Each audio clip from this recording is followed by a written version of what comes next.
I've got 15 crabs in a tiny bucket. Yeah. And they haven't eaten in a week. Yep.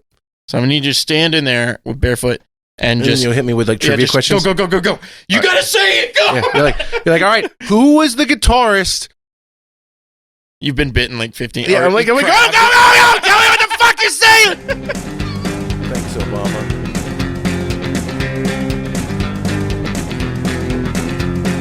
Bacon cream pies in your mom's eyes. Bacon cream pies all the time. Nobody's seen my shoe. I hate tomatoes, but I love ketchup. Can't find it. I'm looking everywhere. Thing, and it's not even true. Please, I have to drive home. I think about you, and I have to say an edible it was earlier. hard to leave you alone. I think I'm gonna shit my pants. Please, God, help me leave you alone. Man, you been getting into any nerd shit lately? Anything new? Dude, I'll tell you what. Playing Baldur's Gate was a lot of fun. Oh yeah, dude, that game is fucking busting. I felt myself getting sucked into it, and then I was like, I gotta get out of here, dude. It's like 8 o'clock. Yeah. I mean, I fucking spend I was up until 2 o'clock this morning playing because I made a new character. I'm doing 2 different mix classes because now you can basically beat the game early by just making a custom party by hooking more controllers up to your computer and fucking Okay. So I'm doing a Paladin Bard. So I got my 2 levels of Paladin. I'm about to level up. I'm about to switch everything to Bard. We're going Bard all the way the rest of the way, baby. Party. Yeah, all I wanted to do is pick up Smite and pick up fucking wearing heavy armor. And I'm going to do a Swords Bard. I hope they're in there. I haven't checked. But Swords Bard is like, you get all the spellcasting stuff, and your weapon is your spellcasting focus. So instead of having to have like a wand or whatever, you just point your sword and just fucking Eldritch Blast somebody or fucking, it's the Warlock thing, but you know yeah. Yeah. Some of the characters are kind of busted. Oh, yeah. But, dude, I've also been doing, so we played Magic to test that deck that we were building, right? Yeah. So we're building an Aramir deck for my brother's baby who is being named Aramir. But anyway, so we built this deck. Christian built it for me, and I'm playing it online, and I think I won the first game, and then he shit on me the second game. And then... Those 2 different decks and 2 different power levels, though. Right. And then... I still don't know the deck. I don't know any of the cards. I decided to play another game after you got off. And this dude just is like, oh my God, hurry up, blah, blah, blah, blah, blah. And he sent like 40 messages before I could even do my turn. And I was like, it's literally been 1 minute because there's a clock, right? Yeah. I was like, it has been 60 seconds. You could have taken a sip out of your fucking juice box, you fucking piece of shit. Yeah. And then shut your fucking mouth. I start lighting this dude up. He's like, whatever, dude. You need to stop playing if you can't play fast enough. I was like, okay, well then why the fuck do you think they put a clock on here? It's literally, you can time out. If you take too long, you time out, yeah. That's what I'm saying. But I was like, I'm perfectly in time with this fucking clock. So shut the fuck up. Yeah. I was like, let me fucking read my cards because I literally just built this deck. I don't know. Yeah. Any of the cards, and then let me play them, and it's like, whatever, I get the frustration, but get the fuck off the game. If you want to play fast, go play with your buddy. Yeah. Idiot. I mean, dude, I got pissed. Dude, it's not just Smite that has the cancerous people. I told you. I know. I was like, dude, what's up with the toxicity? You're playing this game. There's maybe 20 people that play this game ever at a time. I told you about that deck I have that's power level 10, and it's nothing but infinite combos. And it's got like every tutor that's in every card that's ever been printed that says search your library for something. I've got a combo piece that can play with it. I'm doing the Tinker thing with my fucking artifact lands. I mean, I'm doing some really scumbaggy shit. But the thing is you can play that deck toned back. You know what I mean? You don't have to commit to fucking doing an infinite combo on turn 3. So like if I get in a lobby, and because I do a lot of 4-player games, if I get in a lobby and they're like not shitters and I have a deck like that, I just play back. I'm not going to lose. I'm not going to let myself lose the game, but I'm not going to fucking make it not fun for them and steamroll them, But I get caught out a lot, man, where I'll do that. I'll hold back. And then next thing I know, somebody's all like, they've seen too much of what my deck has in it, and they know that I'm an asshole playing a piece of shit deck, and they'll all team up on me and kill me early. But one of my favorite things that has ever happened was there was a guy do you know about Edgar Markov? Mm-mm. Edgar Markov is a vampire commander, and he's stupid broken. He has Eminence, so you don't even have to cast him. You can sit in your command zone, and then it's like if you cast a vampire, you get another vampire. You create a 1/1 vampire. That's fucking stupid because it's Mardu. It's red, black, and white, dude. So it's got all the best fucking, sacrifice a creature, and it does this type shit. Mm-hmm. A lot of the aristocrats, man.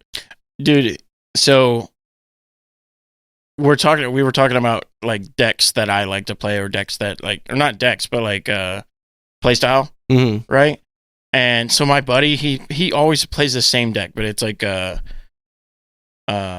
it's a vampire, make 1/1s, take life, gain life, but also like it's black and white, but also it's like it doesn't matter if something dies because he got so much graveyard pull, right? So, and it's actually better for him if shit dies, right? Yeah. So it's like, dude, it's just, it's. I mean, I've beat it a bunch of times. It's not a great deck or anything, but it's like I can't play that, man. It's just too much. Like pulling shit from the graveyard, doing all that, like 5 steps just to get what I want on the battlefield. Yeah, I want 1-2 steps to get my shit on what I actually want on the battlefield, like the end product of what I want on the battlefield. That's what I want. Just need to build you a mono green deck, dude. I need something, right? Just basic, but it does the job, But also like huge aggro fan. So I have like legitimately like 30 decks on Magic Online. I'll have to give you my login sometimes and just fucking switch with you and let you try out some of that and see what you like. Because like the mono green Stompy that I have is only a power level 6 according to the bullshit ranking thing that I used. But I feel like it's pretty comparable with a power level 8 or 9 if it's multiplayer. If it's 1-on-1, you really see the shortcomings of a deck that your commander costs 12 mana to cast. Yeah. Because it's got Galta, the dinosaur that costs X life to cast for your power on the battlefield. So, but it's got like all of the Birds of Paradise, Llanowar Elves, that type of shit. All the creatures that tap for mana. So it's really fast to get your commander out because I think the sweet spot commander is 3 mana. I think a 3 mana commander is pretty useless. I don't think they're very good.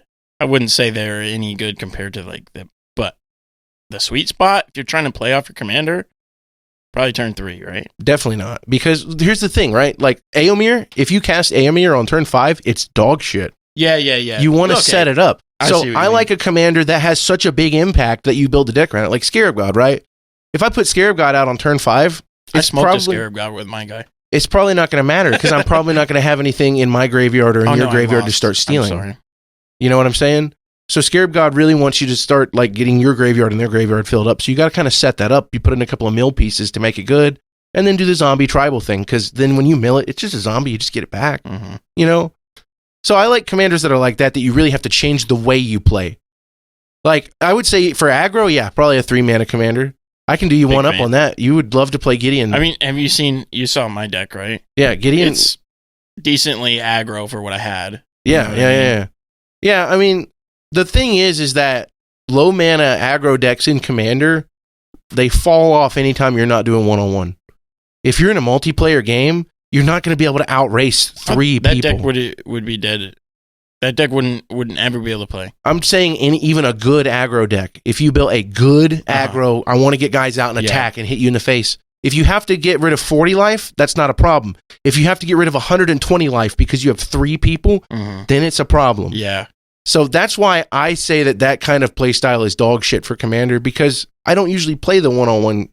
And even if I do play the 1-on-1 and you're doing an aggro deck like that, all it's going to take is a ghostly prison, a propaganda, something like that to shut you down. Yeah, easy. And those are 3 mana enchantments. So you got to think that these are things that I can play on turn 3 that just make it so you can't play the fucking game. In 3 turns, you're fucking done. Yeah, but you're probably not going to be able to do that with a 3 mana but commander. That one that you built with the enchantments, it's aggro as fuck.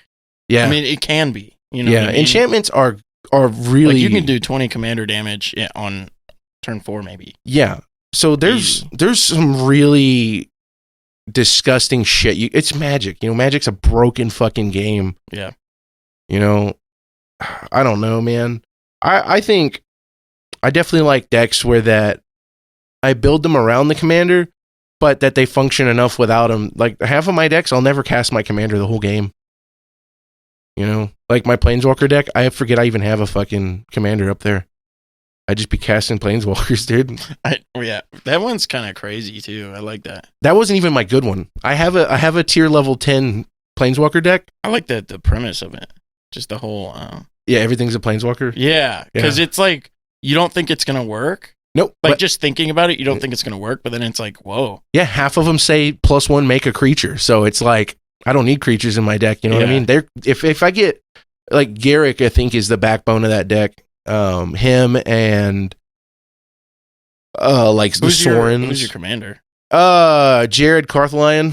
He's a 5-color Planeswalker that can be your commander. And there's that. What is that? Marty Chorus is a fucking commander, right? But he's like 5 colors, right? You've seen him? Mm-mm. He's a commander, but he has 5 colors. I think it's.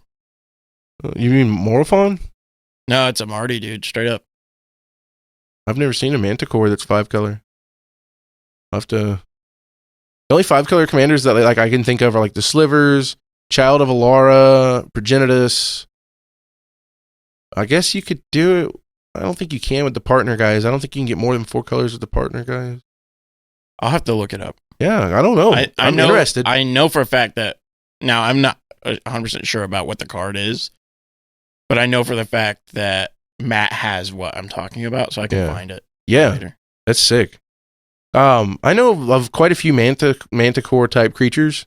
There was one I used in a combo deck. It's a colorless one, and it kind of sucks because you have to discard a card to cast it, and he doesn't do anything, but he has Persist, and Persist is one of the most broken mechanics. You can loop it infinitely with a Grumgully, that uncommon red-green, the Planeswalker, or not the Planeswalker, but the commander that's a non-human creatures you control enter with a +1/+1 counter. So Persist is when they die, they come back with a -1. So the +1 makes it go away. So you can just, if you have anything on the battlefield that says sacrifice this, like sacrifice a creature for a mana, infinite mana, right there. Sacrifice this creature, deal 1 damage to your opponent, infinite damage.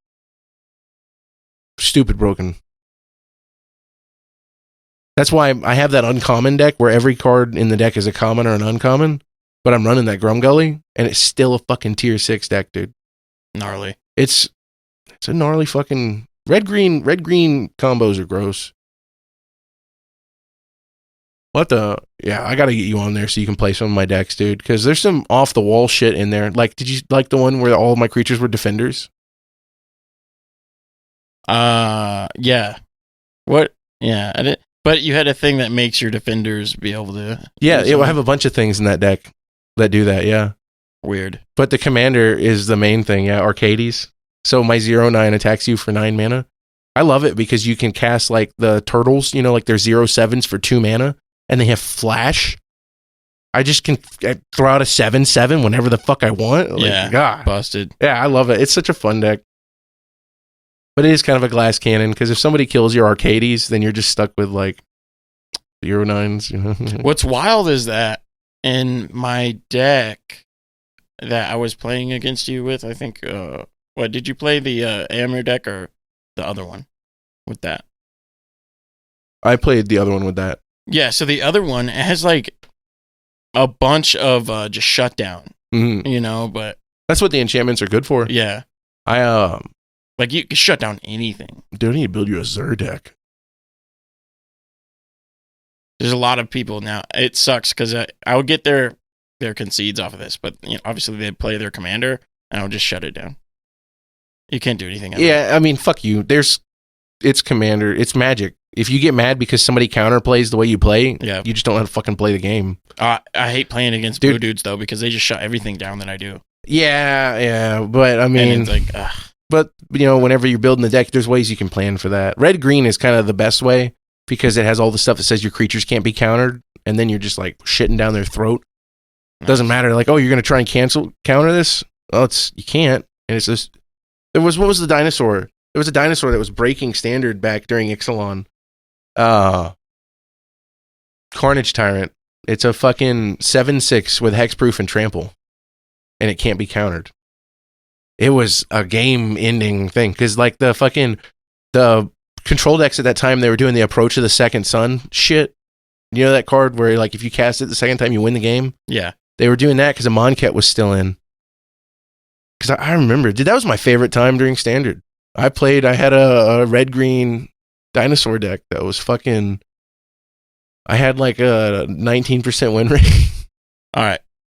Who is your favorite Magic the Gathering writer? Writer? Yeah. The guy, okay, the man who wrote the Thran, I want to say his name's J. Robert King, but Okay. I may be incorrect on that. Give me one moment. His book was so good. It's J. Robert King. Gnarly. That's the book that has Glacian in it. That's the only place Glacian existed until years later they printed a card for him finally. So the character that's in here is who I named my son after. He's amazing. He's this artificer that's like millions of years ahead of his time. He's using these little shards that turns out they give everybody cancer. It's literally radiation that's radiating out of it. And it sucks because he's got a really tragic story. Yawgmoth shows up. I don't know if you know who Yawgmoth is, but he's the big bad.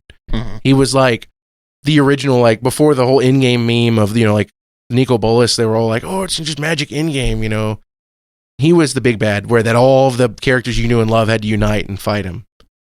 And basically he fucking gaslights this guy, fucks him, like does all these genetic experimentations on him and fucks his wife. What is gaslighting? It lies to him? No, he's like, it's like you lie, but you have to be like, no, you know that I'm right. Oh. You know that. Okay, so it's obvious. Can't you see it?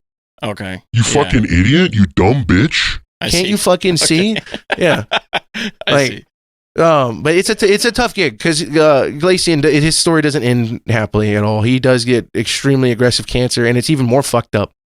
Glacian would be one of the first planeswalkers, one of the first human planeswalkers, but Yawgmoth sensed that he was about to turn, and he shoved these fucking orbs in him, and they consumed his planeswalker spark. Gnarly. And dude, that's so fucked up because whenever he would have become a planeswalker, it would have immediately cured all of his diseases and all of his ailments, and he would have been fine. Wow, and he was just like, fuck you. Yep. Dude, it's a Good really man. brutal fucking story. Really, really good story. Made me fall in love with some of the characters. Second Magic question. Yeah. Who is... I don't know if you'll know this one, but who is your favorite artist? My favorite Magic. artist. I really 'Cause like... there's a fucking lot, There right? are. I really like... so I'm just going to say some basic shit. I love the John Avon lands. I have a bunch of them in foil. They're phenomenal. I love the old Mark Poole Volcanic Island and... Tropical Island and fucking, Birds of Paradise and even his normal islands that he did. Like, it's just the classic... When I think Magic the Gathering aesthetic, like, that's kind of where it sits. For the other one, it's actually, I'm really ashamed I don't know the artist's name, but the person who did the Scarab God. The Scarab God has one of my favorite artworks ever. It's so fucking intense. Like, there's a million little tiny details. It's like, what it looks like is it looks like somebody took a painting that was the size of this room and they shrunk it down and put it on that card. Because the longer you look at the art, the more you see, like, random shit, like little fucking dips in the wall where candles are. It's crazy. It's beautiful. I love it. It really set the whole, like, Egyptian aesthetic, It was great. Third question. Okay. And I forgot who it was while you were talking to me just now. Fuck yeah, dude. So, fuck my life. It had something to do with... I don't know. Fuck. It was a good one, too. It was a good question. Do you know enough about Magic to have a favorite planeswalker? No. No? I don't. I really don't. I've only made like 4 decks maximum, and they've all been pretty bad. And those are the only planeswalkers I know. I couldn't tell you the planeswalker that I made. I'm sorry, not planeswalker. Jace is out of the ones that I know, which is probably 4, is Jace. Yeah. Probably. Kind of a cuck, but okay. I like He's got a tough gig, dude. So like okay, I'm gonna name the ones I know. I know Nicol Bolas. I know Kalia because of you. Kalia's not a planeswalker. Okay, so that's not even a thing then. So I know Nicol Bolas. I know Jace.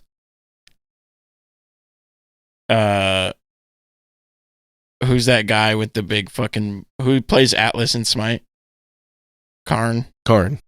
He's a planeswalker. Yeah, Karn. He's the Karn. I know. Synthetic planeswalker. Gideon, yeah. Garruk is one. Yeah. Okay, I know him. He was the first one I ever knew. He's dope, yeah. And Ajani. Ajani is my favorite planeswalker.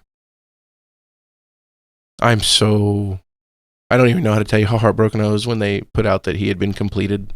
I think there's probably 2 or 3 more that I know exist. Yeah. Not that I know anything about them. Okay, yeah. So probably Jace is my go-to. I got a shit But ton. I've always liked blue in the past. Yeah. But now I don't like it as much. So it's Yeah. like I probably need to pick a new one. Yeah, I think it's interesting because I think a lot of people when they first start playing blue is very interesting, and then they realize the amount of work that you actually have to do to be good at a blue deck is pretty high. You have to, for counter spells and stuff, it's tough because you have to know the meta. That's why blue decks in Commander, I think, are just not as good as they are anywhere else. Because, so let's say you're playing in Standard. You're playing a counter deck in Standard. So a tap-out blue deck. Or not a tap-out blue deck, but I'm sorry. A fucking... One of those decks where you're always like, land, I'll pass, You have to know what your opponent's deck has in it, so you know what to use your counter spells on. Yeah. You can't just... Something might look scary, but... If you know the deck, you're like, okay, that piece is scary on its own, but not as scary as if they get the second piece with it. Yeah. So you just wait for the second piece and you counter that. Or, whatever, there's... That's the thing. And now, when I was talking about the blue, the guy was playing with earlier. Yeah. He literally countered like 5 of my things back to back. Yeah. And I was like, how many counters do you have? Yeah. Just hold out on games like that. They're going to run out of counters eventually. And if they burn them in your early game, that's good, bro. Yeah. Because then they won't have a counter when you're countered like... my commander like 3 times, though. Who fucking cares? Well, I couldn't play him anymore. I didn't have enough mana. Yeah, but I mean, what deck was you playing where your commander was important? The shitty one that I built. It's literally based around the commander. I can't do anything without him. Oh. Like, I can, Yeah. but it's not very good. There's other combos in there, but it's like none of them are good enough. Yeah. I mean, if you do glass cannon things, you're going to get punished in commander anyways. I mean... But I didn't have shit, though. I get a lot of people shit on me because I run bribery. And that's that one that lets me look in your library and I can take any creature you have, put it on my battlefield. And I get why people are mad about it, but I think it's the greatest balance there is because somebody's all like, I can't wait to fucking sneak attack Emrakul this motherfucker or something like that. And I'm just like, I'll just take it from you before you can and I'll use it against you. It sucks because there's not even like that good of stuff you can target. It's not like if you're in a vintage cube and you can grab somebody's Grizzlebrand or an Emrakul, I don't like the ban list for commanders. I think they should let people self-regulate. And I know that's the whole Rule 0 thing, but like if you're playing online, it's just a tough gig. I'm just mad because my favorite 5-color commander was Golos. I used to run a deck that was literally just Golos and 99 lands. And I would win the game pretty consistently because... That's wild. Well, you can do some pretty nasty things with lands, dude. Dark Depths? You can do the Dark Depths combo and get yourself a 20/20 that's indestructible. You can do the fucking Field of the Dead thing. Just because his ability was, when he enters the battlefield, search your library for any land and put it on the battlefield. So you just fucking don't run any lands that are duplicates. You run like one mountain, one snow-covered mountain, Yeah. You don't run I wanted the same to name. do because I have like 5 or 6 cards that are kind of busted. They're not busted, but they're Yeah. pretty good online that I do, and they're based around like having snow-colored lands and stuff. But I only have 2 snow lands, and then I have like 4 of the good cards, and that's it. So I'd have to build everything else completely different. Yeah. And it just doesn't fit. They did the Enter the Battlefield tapped snow duels, and I actually am a big fan of that. I like it. I love they did the indestructible, or they did the artifact lands, their artifacts that enter. I like lands that enter the battlefield tap. I know a lot of people shit on it because whatever, your deck moves slower, but I'm not playing Legacy, dude. You know what I mean? I'm not fucking looking for people that are going to beat me on turn 1. I mean, I turn don't 2. like if it's just you can tap for either this or this, Mm-hmm. and it enters the battlefield tapped, and it doesn't give you like any enters the battlefield anything else or anything like. I don't care for that. You don't play any 5-color decks, though. That's what I'm saying. Like, if you're playing a 5-color deck, if I'm playing a commander, it's only 2. See, you're missing out on some, because, like, dude, especially some 4-color decks. Some of the 4-color decks. I don't know. Eventually, at a certain busted. point, it becomes too complicated for me to enjoy the game. Yeah, but like the multiple colors isn't even that complicated. Like if I have a 40-minute turn, I'm just like, I don't want to do this anymore. Yeah, but you can do that. You don't have to have a 40-minute turn just because you have more colors in your deck. It just means you have to run better lands. Yeah. That's it. Yeah, I know. But mine would be vastly different than what most Magic players, I think, would play. You know, the more lands, or the more stuff you have available, I think the easier it is to, I mean, the longer the turn, obviously, like the more shit you're getting out, the more stuff like you can do. Yeah. Nah, I don't want none of that shit. I want the meat and potatoes, and I want to beat your ass with a piece of fucking meat. Yeah, that's what I'm saying. You know what I mean? That's my thing. You just need to play mono green. Yeah. Fucking cast 12/12s on turn 4, you know? Pretty much, yeah. That's all it is. But, yeah. Man, you been listening to any new music? Because I can tell you that I have not. Not really, but I listened to Meshuggah's like initial EP today. Oh yeah, or not even EP. I guess it was the album. I mean, I only had 4 songs. So what was it? Was it 1994? It's like a green cover art. That's when they still sounded like Metallica, though, right? A little bit. Yeah. So that's what I wanted to say. Is like, well, you could tell it's Meshuggah. Like if you were to put on the entire song, the first song that they put out on that album, at first at the beginning of the song, I'm like, yeah, it kind of sounds like Metallica, but mid song to the end, I'm like, yeah, this is definitely Meshuggah-esque. You know what I mean? So you could be able to tell. Yeah, they had a really natural growth for their progression if you listen from beginning to end, and I like that about them. I think it's neat because a lot of bands, you'll have some pretty sharp shifts. Like, look at Metallica from fucking Injustice for All to the Black Album. Huge tonal shift. Here's a question, though. Do you think that Future Breed Machine is like, that's Meshuggah? I think that's their best. That's Meshuggah's sound? To me, that is the pinnacle of... Okay, yeah. So, well, they came out with what I'm talking about, the EP in 94. 95 was Future Breed Machine. Yeah. So it's like... So you're talking, was it Nothing? Is that what you listened to? I think so, yeah. Yeah. I think a lot of people say that like Obzin era Meshuggah is the Meshuggah sound. Yeah. You know, they think what like everybody... Yeah, Bleed popular, and right? Colossus and it's I love it. I do. I love that album, but I love the ferocity and they were more experimental, I felt, during Future Breed, man. And then they did some really crazy shit. You know, they ended up doing like Chaos Sphere. I don't know if you ever listened to that. Mm-mm. It's got some really wonky shit, but it's got one of my favorite covers of fucking because that's Destroy, Erase, Improve is the name of the album. Future Breed Machine is just the song. Yeah, I know. So they have a weird version of Future Breed Machine where it's got like this. I'll put it on, actually. That's going to be my song for the week because it's fucking bussin'. Let me find it. Fucking... Well, anyway, dude, Meshuggah, I haven't listened to all their albums, but I would be interested to listening to all of their discography. Oh, they're fucking... I love them. Which is kind of rare, because most bands, you know, I delve into one album, and that's just where I sit, and that's where I'm comfortable with their music. Yeah. But I like a big old know everything. I'd say Pine Grove is probably... It's not one of the only ones. There's multiple bands that I've listened to everything that they have. But Pine Grove comes to mind because I know I've listened to everything they have. Yeah. So, Chaos Sphere was like the next release that came out. okay? And it's very different from a normal release because it has a shit ton of different versions of Future Breed Machine that were remixed by different industrial artists. And I think they're the first metal band that ever exists where they put out a fucking album that was half remixes. I can't think of another, like, it's weird because you would think that somebody like Ministry would have done that, right? Because that's Ministry's thing, is they're like the weird industrial metal. You ever listen to Ministry? Mm-mm. You're probably not going to like it, but you should really listen to Psalm 69. It's a really, I think it's an important album. I don't like a lot of music. Wait, what do you think about Ghost? Ghost? So their first album I was a really big fan of.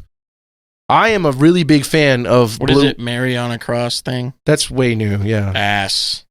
I don't like Well, it. Well, see, I'm a really big fan of like that early proto metal, like Blue Oyster Cult and Black Sabbath type stuff. You know? I'll have to go into their deeper stuff. Blue Oyster Cult, I can give you a million. Oh, I thought you were saying they sounded like Blue Oyster They do, Cult. yeah. Their first two albums, I felt sounded very similar to stuff like Ghost has such weird marketing for their music because it seems like they're just going to be like black metal or something. Yeah, but that was the whole thing when they first came out, was that they were the whole Satanist thing, like straight up literal. Yeah, but it's like super clean music. Yeah. Well, the thing is, though, is that I don't know. I think you should listen to some older, like think like Black Sabbath, you know? Uh-huh. Not going to have distorted vocals. You got Ozzy doing his clean vocals. Yeah. And they do these goofy, their songs aren't always heavy. Half the time it's just goofy 1960s rock riffs, dude. Yeah. And that's, I think, 100% of what that Ghost wanted to go for, was they wanted to go for that almost like, like the song Green Eyed Lady. From who? Oh, fuck me, dude. I can't remember the band name. They're from the 60s. But I don't know, dude. They wanted to go for that late 60s, early 70s sound. And the first two Ghost albums, they nailed it. They're fucking good. I love them. And they have that upbeat kind of thing. And it reminds me of, I was going to say, the fucking Blue Oyster Cult album, the shirt I always wear. I can't, fucking Fire of Unknown Origin. That's it. Where that it's like kind of poppy, but it's still pretty dark. Like if you listen to the music, you know, it's like, I don't know. It's interesting. It's like proto power metal almost. I'm a fan. I like it. But I don't know. I even liked when they did their covers, because they did the Rocky Erickson cover, which was phenomenal. They did an ABBA cover, which is phenomenal. Dude, you know what's weird though is the metal genre hasn't been, it just in general hasn't been explored by me by a lot. Like I barely know anything in metal. Yeah. Well, yeah. It's like what's weird to me is that everybody knows Meshuggah, and I'm just now getting into him, right? Everybody knows Metallica, and I'm just now getting into him, right? And isn't that weird? Yeah. I mean, it is weird. Like, the Metallica thing specifically is weird because they're like the third highest selling artist. Obviously, I've heard their like most popular songs on the radio song. Yeah. I've heard those. But the other ones, anything else, I haven't heard them. Yeah. And so I'm digging in, and I'm like, some of this shit fucking bangs, dude. I think that you're going to like their two most controversial albums, Load and Reload. Everybody hates on them because that they're not metal, but because you're not that big into metal and you're more into like the kind of weird indie stuff, I think you're going to like it, because it's like strange early 2000s. But yeah, so I want to do a song for the week. We were talking about the Future Breed Machine thing, and I want to show you my favorite version of that song. It's the Mayhem version, and it's off of Chaos Sphere.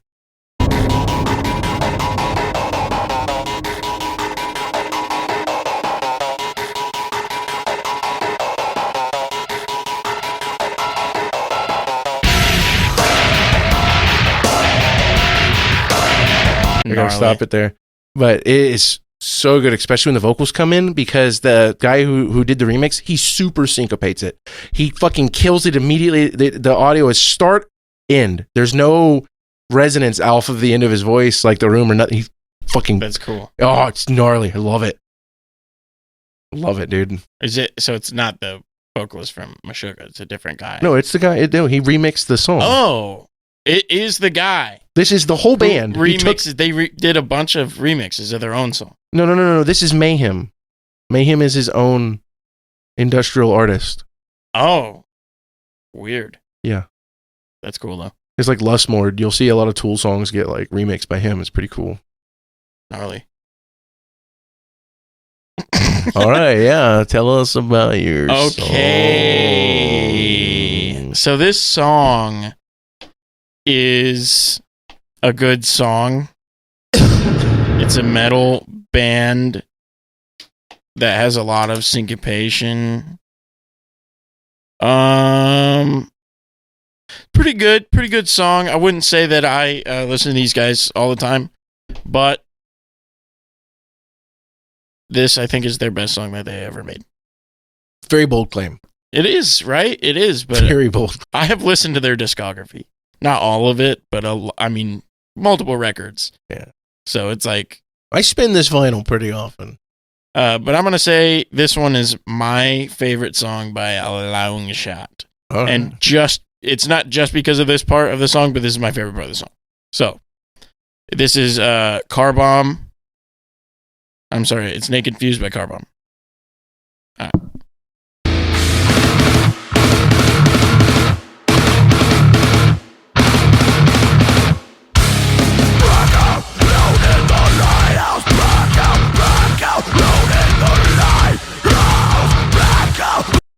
Disgusting. Fucking nasty, dude.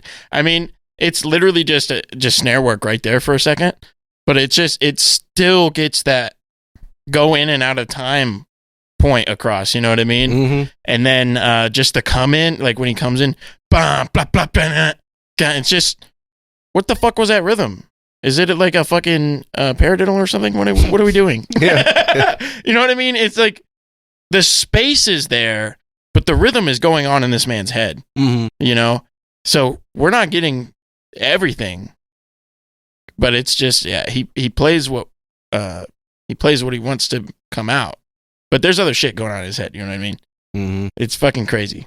Yeah. So do you think that that's how it works whenever he's doing it? He has like complete and incomplete thoughts as he's going I think through? he has more control than other drummers do. Yeah. You know what I mean?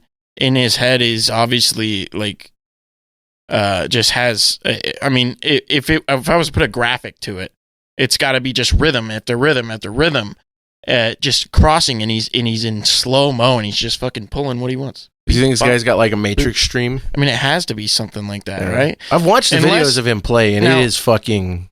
There's that. Now he's wild he's a goated drummer, right? But that's the graphic I would pull. Like he's fucking Doctor Strange, and he's just bing, bing. You know, this is what I want. This is what I want to say. This is my phrase.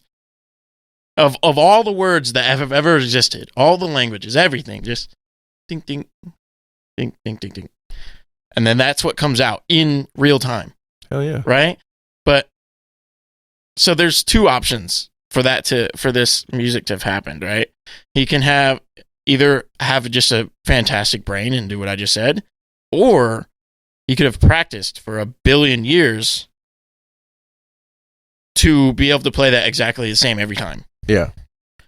I feel like it's both. I think it's a mixture of both. Because you can find videos of him from like 20 years ago doing the same type of thing. Yeah, but if you were to practice, it would be exactly the same. Like I'm one of those that has to practice it, and it would, you know, like when I play live, it's like almost the same thing as what's coming out on the record. And it's like, which is kind of sad, right? But I also like sometimes I also have like, I think I have an 80-20. I'm at 80% practiced, 20% I'm able to let that creative juice flow and not fuck it up, right? I would consider myself a creative person in general, but just being able to pull it off in the moment, it's like my speech isn't there. Yeah, I think that's a big thing. That's a big difference between like the writer and the performer, right? Mm-hmm. And you see you really see that, I think, the most in hip hop, because it's the difference between somebody freestyling and somebody who can write bars. Somebody who can freestyle is a whole nother level of impressive over somebody who can write good bars. Right. So you can be a great hip hop artist. Yeah. But you can't freestyle. You can't freestyle. You know, it's Yeah. just like that's probably me. I would not be able to freestyle. It's just impossible. I think it's difficult. I mean, I was really lucky because I was on bass, so it's always easy for me to sneak in, you know, like little licks and shit here and there. But it's just completely out of tune. Like, yeah, whatever I want, man. It's whatever I want. And then you just look up like, nobody heard. Yeah, nobody knew. Nobody heard. It's great. I don't know. I'm pretty bad, I think, about being kind of lackadaisical with my riffs. I have like a general outline of it. And I'll be like, all right, so this is like for the chordy stuff, right? I'll be like, okay, I'm only going to pick these 2 strings now, and then I'm going to go to 4, and then I'm going to go to all 6, you know, and I make it so that the chord sounds like it grows as I'm playing, right? But sometimes I don't do that. Sometimes I just play all of it. Mm-hmm. Sometimes I'll do half and half, you know, and I switch back and forth between it. I never have like that outlined, that specifically. But I do have like, okay, I want to play this chord for X amount of time. I want to sit on this, you know. Or then I also have like the riffs where that I will play them like mechanically the same every time I play them. I also like attribute the amount of noodling that I do, or not noodling, but the amount of like extra stuff that I do to how confident I am. Oh yeah. Right? So it's like with my songs, I've honed those songs out. I played them 5 BPM when I wrote them. Yeah. And then I played them 5 all the way up, 10 BPM, 20 BPM, all the way up to 180, what I have them now, for a fucking decade. And that's why I can play them the way that I want them to sound. But, you know, now that I'm like confident, I could probably throw a little noodle in there, you know? Like, and so that's the same thing. Like, our first show that we ever did, I played exactly what we had been playing. Yeah. That's what I played in front of everybody. Exactly what we've been playing in the place, right? And I did that for a long time until maybe the last show that we ever did, I was able to do like some weird shit that we've never heard on Car Bomb. Mm-hmm. You know what I mean? And it's like, it was sick as fuck. And I was able to do it, but I played Car Bomb 300 fucking times. Yeah. So it's fucking Preach was always hard for me to remember the changes on. I don't know why, but I always struggled with that one, I think, more than any other song. Yeah, that one was weird, man. 55 was hard for me for the stamina because I'm having to do the fucking wide ass spread on the bass. That was some of the coolest things to see on guitar, though. Yeah. Yeah, I know. Yeah.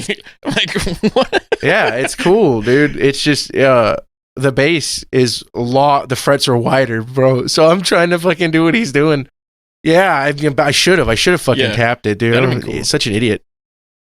But I hated playing that one live. As You Please was always my favorite to play live. I loved it. It was so fun because I got to switch between picking and finger picking.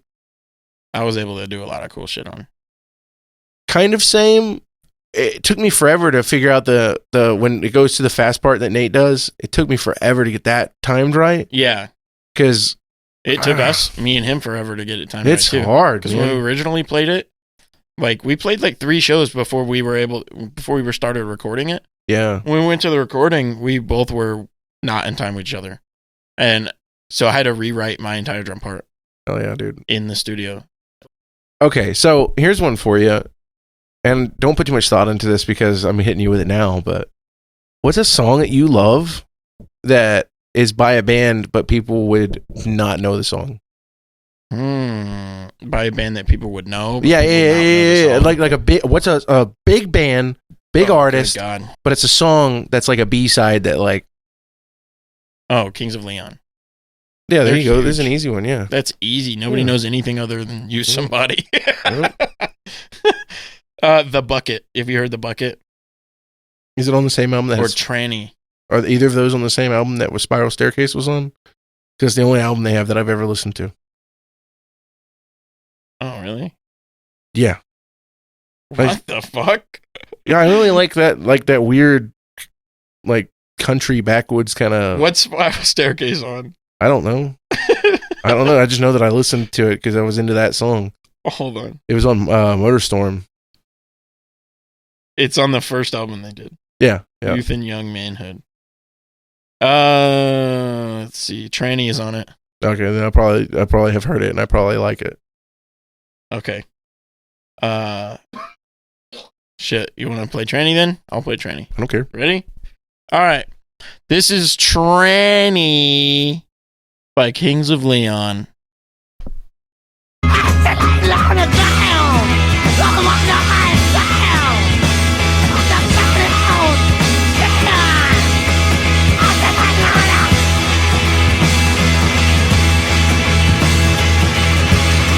That's all we get, sadly. But yeah, I think he does great. I mean, he sings normally in that song, and then it's just passionate, I think. Mm-hmm. You know, he's just screaming, and he's lost his voice. Dude, it's just like, holy crap. It reminds me of like some fucking 90s hardcore almost vocals, dude. Yeah. Like, you didn't really listen to any of Clutch, but their first album is kind of like that, but different. I prefer, they do a little more bluesy, and they're a little bit more southern rock. Mm-hmm. But yeah, I love the first album. Kings of Leon album is fucking, yeah, it's a banger. I'll tell you what though, that's another band I've listened to a lot of their discography. The next album has The Bucket that I was talking about on it, fucking mint. And then the next album has Pyro. Now that song is a fucking masterpiece, dude. It's just, they're simple but also like very dynamic band, and they use it to their advantage, you know, the simplicity. Yeah. So it's awesome. I love them. So I want to do one, and I'm going to say that probably a lot of people would know this because it is Metallica and it is one of the biggest bands on the face of the planet. But I'm going to guarantee you that there is going to be a surprisingly large number of people who, that if I did not tell them that this was Metallica, they would have no idea. Probably me. So this is Low Man's Lyric, and it's off of Reload. And it's weird. I love it, man. It's got a hurdy-gurdy in it. You know, the fucking weird-looking violin thing that you turn the thing and it plays? I don't think I've ever seen that. It's like a old troubadour instrument. Like, they would use it, you know, like, you'd go to the circus or carnival, whatever, and they would have a jester playing one and turning it, you know. And they sound wild. And also a lot of effects on the guitar.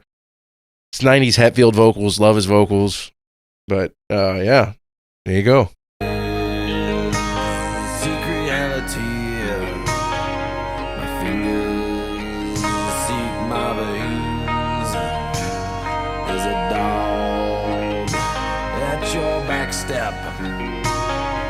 There's a dog at your back step. Yeah, it reminds me like of Tom Waits.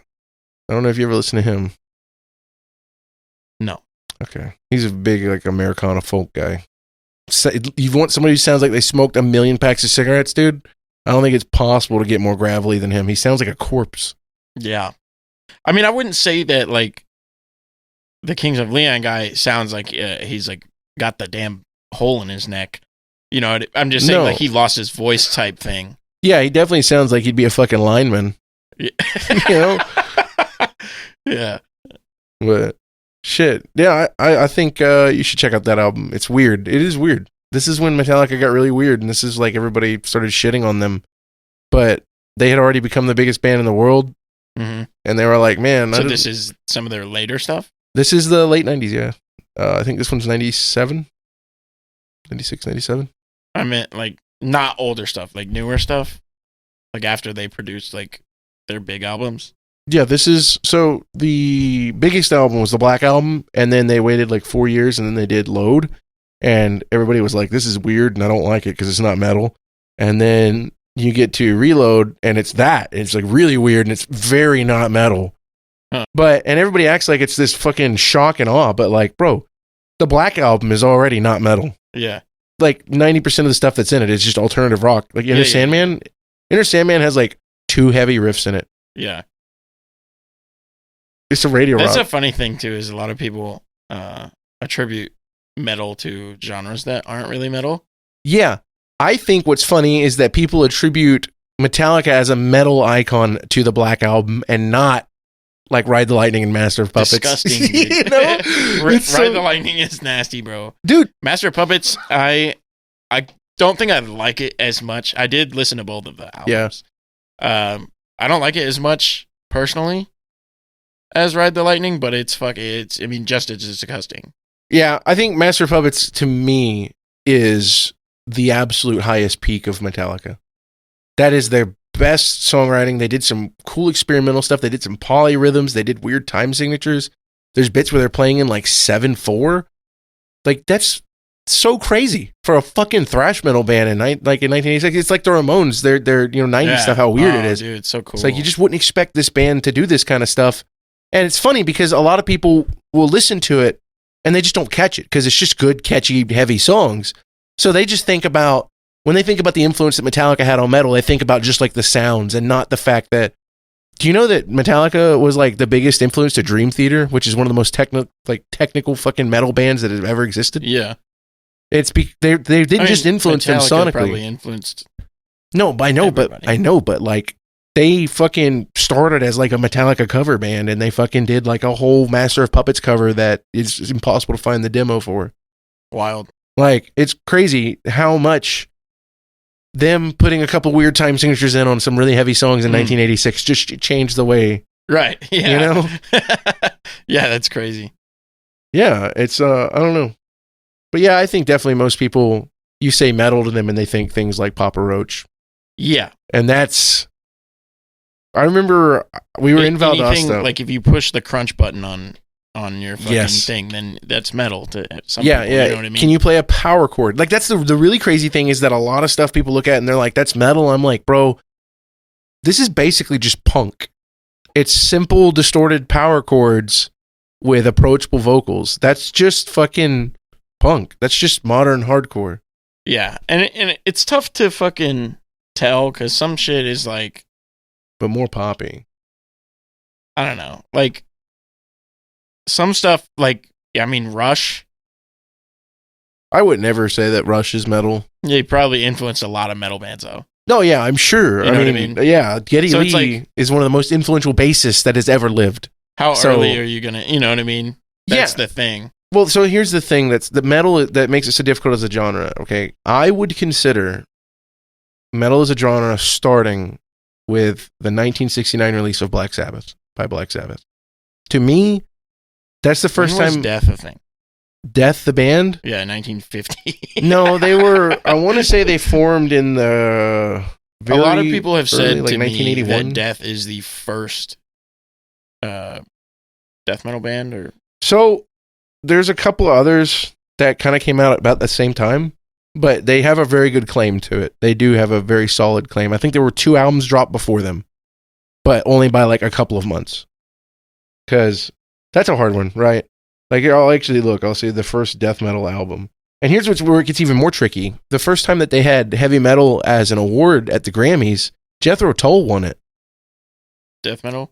No, metal as a genre at the Grammys. They were able to win a metal award, but Jethro Tull won. Yeah. And this was like after they had just released Steel Monkey. That's the thing. Is like once you're labeled, they've been like, I mean, Led Zeppelin's been labeled heavy metal. Okay, so here's what it is. So the argument is whether the first death metal album is Scream Bloody Gore by Death or if it's Seven Churches, and I'm trying to remember who that's by. It's by Possessed. So 85 was Seven Churches, and Scream Bloody Gore came out 1987.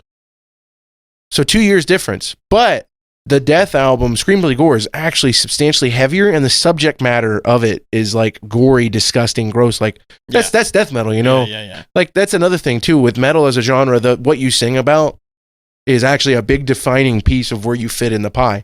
Because a band that sounds like thrash metal and they talk a lot about like politics, they really focus on that. So like, you know, Megadeth, the classic thrash metal bands, you know, that's like thrash, and you can get into crossover thrash and maybe crossover death, you know. But if you're a thrash metal band and you're like talking about decapitating people and shit like that, you know, then you're just basically, and the distorted vocals too. You just take a thrash metal band, you make their songs a little bit more like chaotic and a little bit more gruesome lyrically, and then you distort the vocals, and that's death metal. That's early death metal. That's all it was. And then eventually you get to like, here's the thing that's weird. It's like, I've always felt like Meshuggah deserves to be in the category of death metal. Yeah. But it also doesn't feel right. Like some of their stuff it checks a lot of the boxes, you know. They are gruesome. They're obviously heavy. Big. Very fast, you know, especially in the early years, you get really fast. You get a lot of fucking the bass rolls, and that's kind of stuff. But I think like blast beats, I think is another thing. Like you gotta have some blast beats to kind of really get into the death metal. Yeah, I know it's that's the thing, you know, that's what makes it so tough because I don't know, man. Like what would you consider us? Because we have blast beats and meat. Yeah, we're just like a fucking mallcore band. I know. Like, the thing that's so weird about like Volusia music is that we stay away from the traditional metal power chords as the structure of the song. You know, it's more riff based. It's not so much about like a chord movement for the songs. It's all like here's a guitar rhythmic. lick. No. It's just like here's a guitar lick.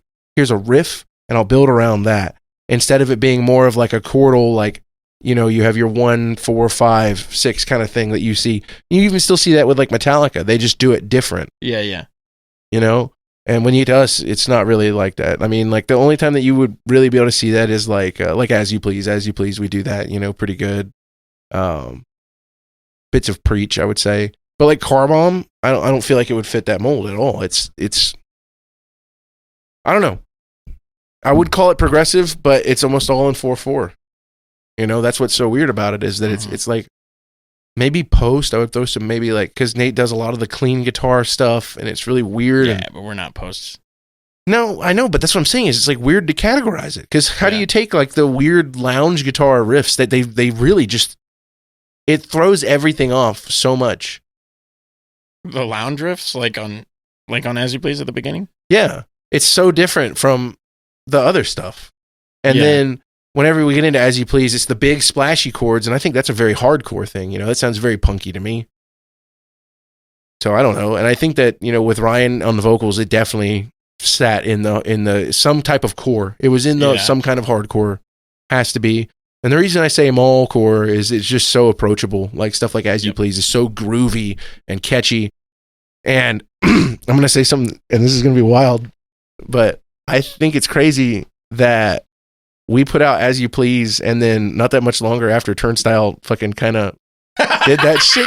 You know, like, I'm just saying. Oh, no. I know that they had no idea there was so many more bands that were doing that same thing, though. I know, but I'm just saying. Like they stole it from us. I didn't say they stole it from us. All I'm saying is that they came out with that album, and I want to say that I was there before it blew up. I mean, I was there. I've been a fan of Turnstile since their early shit. Yeah, you guys were trying to shove it up my ass as soon as I got in Georgia. Like,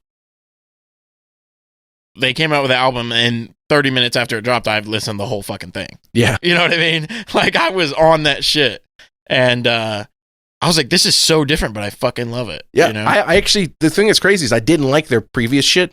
Yeah. Because it was just like too much like, skater dork fucking punk. It's skater punk, dude. You know, and I'm not I'm not that big into it. I mean, I respect it. It's cool. I like the aesthetic for sure. Yeah. But when they came out with the like, I don't know, dude, it has like this weird, like almost Caribbean kind of sound to a lot of it, man. It's almost got like some reggae to it, but not really. Dude, I don't know. It's totally wild. Different. It's cool. Completely different. But Underwater Boy, obviously, with that type of shit too, they were just being goofy, just letting it out, which is awesome. Yeah. You know? Like, but anyway, Underwater Boy. Now, another thing that's really cool about it is it seems more sophisticated. I think the music does. Yes. But if you see them live, you watch any of their live stuff, there's still these beat down pieces of shit. Fucking like if you watch their drummer, he's playing like ding ding. Dink, dink, dink, in Underwater Boy. Mm-hmm. But if you watch him live, he's like, you know, like, he's in that shit, like, Yeah, they're still just like, hardcore kids. They're just hardcore fucking monsters, dude, you know? And that's what I thought was wild, was everybody was talking about them selling out. And I was like, I don't think this is selling out, dude, at all. I think biggest this was band, Jimmy Kimmel. Like, you know what I mean? I get like, that, but I don't think it was a fucking sellout, man. I think it was a huge gamble, and they were just like, I don't think they were banking on it taking off. I think they just wanted to make the fucking music. Oh, yeah. I think so, too. I can't tell you how much I respect them for that. I love that. That's awesome. Yeah. I love it. I love it because they were getting big with their old sound. But So, another thing, think what I about- think is weird about that is that at almost the same time, Def Heaven comes out with their completely different sound. Yeah, but I wouldn't say the sounds aren't comparable at all. They're not the same, but I'm saying like two of these bands change their sound completely. Like, Yeah. I mean, there's been other bands like Opeth did that. They took a huge change. mhm. I mean, they went from being, like just the gutturals and actual just progressive death metal to, hey, I just play 70s prog rock now. Big one. And then Mastodon, their change has been pretty gradual. Gojira, huge change. You listen to fucking L'Enfant Sauvage and then Magma. What the fuck? Sounds like two completely, I mean, like, sounds like the same band, but I guess for me, whoa. it was overwhelming because two of my favorite bands did it Yeah. at the same time. No, yeah, I get So that. it was a yeah. little overwhelming. But I wouldn't imagine Turnstile lovers are always listening to fucking Def Heaven. No. So Yeah, and I think that's what was tough for me was that I listened to all three of these bands, Mastodon, Gojira, and Opeth, and I feel like that is kind of the try of the they all modern fit together. Yeah, and they all went through drastic changes at the same time too. Yeah, Oh no! and it was tough. It was tough because Mastodon had done Once More Around the Sun, Gojira had Magma, and fucking Opeth did what was I don't remember the name of the fucking album. No, it's the one with the tree. It's got the tree with their heads on it. It's a good album. It just, they all sounded so different. And I remember, like, I was in all these groups on Facebook and everybody was all like, this is fucking bullshit. They've sold out and blah, blah, blah. I'm like, dude, everybody who says stuff like that, they're not thinking about it. Like, this is such a gamble for them to alienate their previous fans. Oh yeah. For you to be like, they're just a sellout. Nobody just sells out to just throw away a cash cow. They sell out to have money. Yeah. That's the only reason you would sell out. Exactly. So I think it's the exact opposite, dude. I think it's the coolest fucking thing. Yeah. I mean, it's Mastodon, cool. I think they've definitely kind of like hit that branch of like, they definitely sold out a little bit around the time of Once More Around the Sun. I'm not going to say they sold out, but they definitely intentionally started making stuff that's more radio friendly. What about Def Heaven? What do you think? I think they had done everything they could do with the old sound. I think it was time for them to change. I think that, yeah, I agree. But I also think that the vocalist is like, I never wanted to do this. I want to sing cleans. Really? Because I feel like that he is specifically the reason that they did that. I think he specifically wanted to do it. He's like the only thing that changed about the music. Yeah, he probably just I'm wanted. just kidding. All of the music is clean and just fucking mint. I've covered some of their shit too. Mhm. I mean, it's just chef's Oh, kiss. yeah, dude. But then they bring it back a little bit, right? They're kind of like gradually. I think their next album is just going to be fucking disgusting honestly.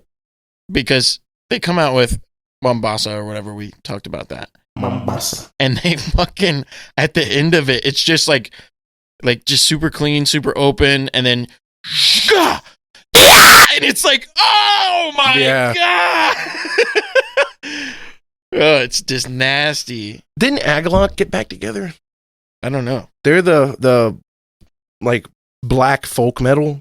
They do the black metal sound with like the they sound like Smeagol. You know what else is really respectable about their music is their snare tone. It sounds like you were in the room with the fucking guy in their record. It's like, it's just their whole mix is their whole mix. And it's like, whoa, man. I don't understand. It just gives me goosebumps. Don't understand how the producer did it. He made this big wall of sound, but you still hear the clarity of everything. Yes. You hear everything. It's insane. Dude, I can hear the chords that they're playing, and it's not just like square distortion waves, like it's not like they just put a fucking fuzz and turn the gain up all the way. Like, it's obviously very heavily distorted stuff, but man, it's done so tastefully. I think when I think of like my favorite Def Heaven sound, it's what is it, Lead to Water? The early stuff? Yeah, man, because when it goes into that that's earlier. I know, but dude, it's brought to perfect. Brought to water, that's it. It's so perfect sounding. Yeah, it's fucking awesome, dude. That song is mint. But yeah, the snare tone is really good in that one too. Oh yeah, Agalloch's back, boys. They reunited. Maybe we're gonna get some new shit. I think what they're known for most is man, what is that one song that they aren't known for? Dreamhouse. Dreamhouse is the album, right? I think Dreamhouse is the song. Sunbather's the album. Sunbather. Okay, yeah. That's what I'm talking about. Sunbather. Yeah. I remember when it came out, I loved that album art because for a black metal band to come out with this bright pink fucking... Oh. Yeah. I was a big fan of that. I thought it was sick. I wasn't even a fan when they came out with it. But when I started listening to them, I listened to the album with Brought to Water on it. Mm-hmm. So that's what brought me in. So I was a fan at that point. I just strayed away from Sunbather. Never listened to it. Really? Yeah, I listened to the album before that. This the one with Brought to Water, and then they released the new album. I listened to that one 100 times. And then I started getting to Sunbather. So when I talk to people about Death Heaven, I'm like, what do you think their new album? Because I fucking love it, right? Yeah. And they're all like, I like the old sound and blah, blah, blah. And they're all talking about Sunbather. Yeah. And it's just like, I guess I didn't have that because I didn't listen to I think a lot of people just started listening to that album because of how popular it was. There wasn't a metal Facebook group on that you could get in that didn't talk about it. Like, I mean, it's a banger. I mean, fucking, yeah, Dreamhouse fucking bang. So the way I started listening to it was I was really into post-metal, so I joined a group where that all they did was talk about, like, ISIS, Pelican, Cult of Luna, fucking Russian Circles, all that kind of stuff. And all these guys started saying, oh, man, if you like, this song from Cult of Luna, if you like, this from this, you check these guys out. And I checked it out, and I was like, wow, it's like post-black metal almost, dude. Yeah. I love the openness. It's so good. Yeah. And that's what sucked me in. Is I've always kind of liked black metal. There's always been like bits of songs that I'll listen to. I think what sucks me in is it's black metal, but they also have that big impact. Mm-hmm. So they'll play super long portions, and then the drummer will just like, and then just like, and it's like, that's the impact. And it's like, that's what I needed. Yeah. To stay involved. I got into black metal because of Opeth, and really all I listened to for a long time was the first two Opeth albums are very black metal-y, very rough production, very, very high-pitched, shrill, shrieky vocals, and they kind of tapered away from that. But Catatonia also, during that same time, was doing a very similar thing, and then they even had the guy, Michael Ackerfeld from Opeth, came and did vocals on a Catatonia album, Brave Murder Day, and that, to me, was always like, I loved listening to that. The really simple, shitty production, but very intimate, very intense kind of music. But I did listen to some of like the fucking symphonic black metal stuff, like Dimmu Borgir and other weird shit like that. But I don't know. I think that kind of stuff exists for people who like live out their role play as a vampire, like you see like these 30-year-old balding men who have vampire teeth in, and they're all like, come to my house, kitten, and I'll tell you good. God damn. And that's why I strayed away from those kind of genres for a long time, because you go to the concerts and that's the only kind of people you see. It's like, okay, this is the tough gig, and why I don't think I would go to a lot of synthwave like concerts.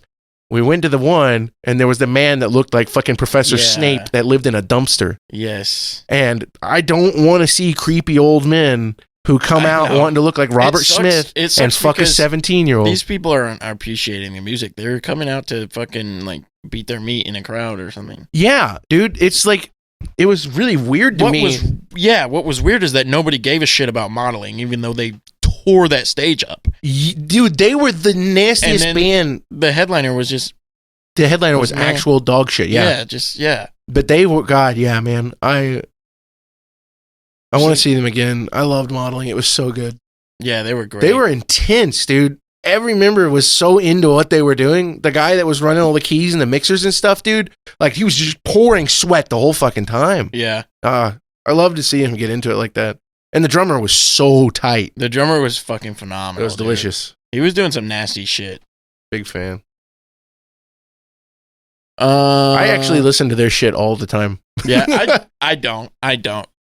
I'm upset that I don't fucking like. I don't go to enough shows anymore, man. Yeah, I feel that. But I'll get back into it and then fucking run it down.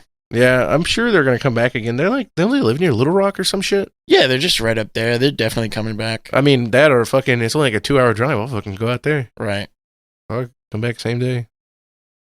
And that'd be a fun concert because I would take like Gideon to a concert like that, you know? Mm-hmm. Yeah. I think that'd be great fun. You think he would have fun? He loves to dance to music, dude. We put on a lot of music on the TV. You don't think he would be a fucking menace? I mean, he's going to be a menace no matter what he's doing. But, yeah, I know. But crazy. he still deserves to get out and have fun, you know, even though he's a fucking jackass. No, he's into the goofy Halloween songs right now, you know, like the Monster Mash he wants to listen to all the time, or the one-eyed purple people eating monsters. He listens to those all the time. I don't know that. You don't know that? The one-eyed purple people? Yeah. No. One-eyed, one-horn, purple something people eat. Yeah. He listens. Heard that. Really? So they're goofy songs from like the 60s and 70s that people would put out. But it's just a playlist we found on like whatever's on my TV. I guess Pandora. And it just plays it. And he gets so into it, dude. He's just dancing.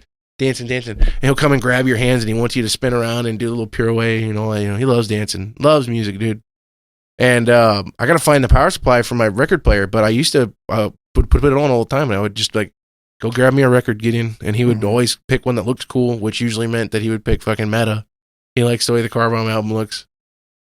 But, I mean, I don't know, dude. He just likes music. Yeah. Really. You know? He's goofy because we watch music videos sometimes at the house. So he started headbanging now. And it's funny because he's out of time with all of it, you know? No. But he's trying, dude. He's got the heart, and I'm all about it. He's excited for these fucking drums, but I told him, I was like, hey, you gotta wait. Yeah. You see the fucking outside's already getting kind of warped. Yeah, they're fucking dead, yeah. It was literally like that when I pulled them out of the car when I got home that night. Yeah. I think them being outside for 5 minutes was... I know. I'm always scared it's gonna happen to my shit, you know? Yeah. And it obviously has. So, it really doesn't matter, I guess. It's just you can... delaminating. Yeah, it's just the outside of it. But you can fucking tweak the shit out of them anyway. It's just like a $200 piece of shit. I don't care how it sounds either. And I know he's not gonna. Yeah. Like I said, I'm gonna fucking see if I can find a used set of the Silent Heads or something and just do that for him. Dude, there was this... There was this guy in New York he was a kid. Some kids just have shit that they don't fuck with. Yeah. And they had bought him a drum kit like years ago. And he's like a little kid, and I'm just like, hey... I haven't played drums in like 6 months or whatever because I just joined the Air Force. Yeah. Right? And so I'm up here fucking at this dude. It was like 3 months or something, but I was missing him. So I was up there and this kit's there and I'm like, hey, can I fuck with your kit? And he's like, no, don't fuck with my kit. I was like, I'll make it sound good. Yeah. I know you haven't touched it in like 10 years. You know what I mean? And he's just like, okay, you can do it. So I'm fucking with it. I fucking put new snares on the snare, everything. Like I tuned them and I fucking just put new heads on and everything. It was fucking great. Made them sound like God. And then I was like, now I'm gonna have my fun, right? So I learned like a few covers while I was up there, and then like I had them boys like play the Pee Pee Man song that we just did for the pod, yeah. And so we did a little bullshit rendition because they're not musicians or anything. So, but it was a lot of fun. Hell yeah, dude. Yeah. Fuck. But yeah, the purpose of that story is that I can make a shitty kit that's neglected turn into something that's playable. Hell yeah, dude. I can do that with guitars, but it takes so much work that it's like basically not even the same guitar. Yeah. It's like that one I have. The only thing that's on it that's from the original, the wooden one. The only thing that's the same from the factory is the body. All the electronics are different. The neck is different. Mm. But like that rinky dink one that's in there.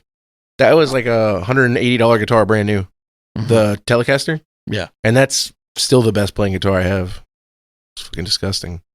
I'm a big advocate of cheap, shitty gear. Love it. Dude, I was playing Ark the other day. Okay, so we're on this new map, and it has these secret, like, Easter egg villages. They did a good job on the map. Like, so I'm flying around in, like, creative mode, so you can fly around and not get damaged or anything. So there's this sinkhole in the middle of a random fucking pond, way out in a corner of the map somewhere. And I'm like, okay, so I wonder what's in the sinkhole. So I go in the sinkhole, cave, go through another hole. There's a cave. And it's these little tiny holes. The map's fucking huge. There's no way you would have found it. Cave. Now I'm underground, and there's just this fucking fungus village. Like, it's completely different creatures. They're all based around, like, having light. Like, there's a bulb dog, and there's a... Fuck, sounds like the Underdark, dude. Yeah, there's a bear, but it's like it's lit up on its back. So, like, I mean, everything. And then there's this crab thing, and it doesn't exist on the fucking up top, right? And it's just, I'm in creative mode, and it fucking grabs me, and I can't get out. And it's just smashing me consistently for like, it was literally 10 minutes. I'm shooting it with a bow, and I'm just like, can I get the fuck out of here? So, yeah, it sucked. It was actually 10 minutes just like beating my ass. That sucks, dude. I wish my fucking crab in Baldur's Gate had been even remotely that effective. Yeah. Dude. Oh, man. But yeah, that was cool. And then there's another spot it's the same thing essentially, but it's for underwater. Can you tame the mushroom things? The mushroom things are just like trees. No, I mean train the creatures. Yeah, you can train the bulb. You can tame them. You can tame a bulb dog. They've got it's called a featherlight, I think, is another thing. But the bulb dog, he sits on your shoulder and he'll light up dark areas for you. That's fucking so it's disgusting. Really nice. Yeah. Can you wear that and the otter at the same time? Fuck, I don't know. Probably. You just got 20 That'd animals just on be you. broken. Yeah. That'd be broken. Dude, in the last game, I had like, I could live in like negative 150 or something degrees. So with the otter on, it was just like, I'm good all the time. And then on top of that, the otter works both ways. So you could live in the heat. I could just walk on lava. How? That's kind of busted. Yeah, imagine, I know, right? Imagine you see a guy in real life. He's just got like 2 otters duct taped to his feet. And he's just like walking in a volcano. The otter, ah! Yeah, the otters are just like, ah! Fuck. Yeah, be a tough dude.